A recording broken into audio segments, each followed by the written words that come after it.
دندانکم در میکنه در غریبی ها وای وای وای وای مردم غریب اینا پرلتر از کی مترو اینا جمعه این استماتولو خدا دندانکم تا درد نبینه اینا میشیده کو اینا تاجیکای خودمون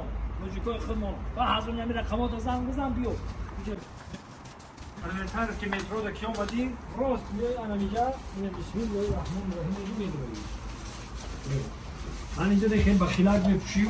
و حرکت میکنیم بیو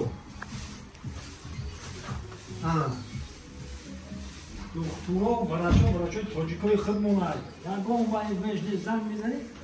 قبول میکرد بیو سلام علیکم دکتر خوب هستی اینجا هستی کارو خوب است مالی خیلی جوان مردم خیلی فخر کردن موندن کار که طول چندین سال میشه در این ملک غریب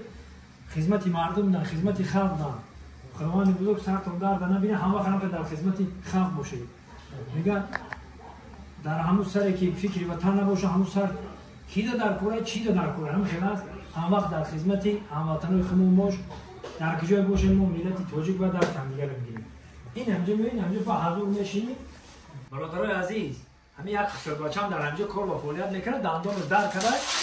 این همجا استماتولوگ غیرت نمیکنه بده بده دندان پزشک اینا و اینا درام بودم اینا تاجیکای خمو بوده ولی میگم من خیال کردم که اینجا همه عروسای اون نه و خینا تاجیکای خمو هم هستن در خدمت ما و شما این رقمشون زنگ بزنین و معصیت پر را به شما میگن چیکار کنین چیکار نکنین ما فقط دو بگیم که درد سر درد دندان هیچ وقت نبینیم الله اکبر خدا نگهبانتون مردم سربلند تاجیک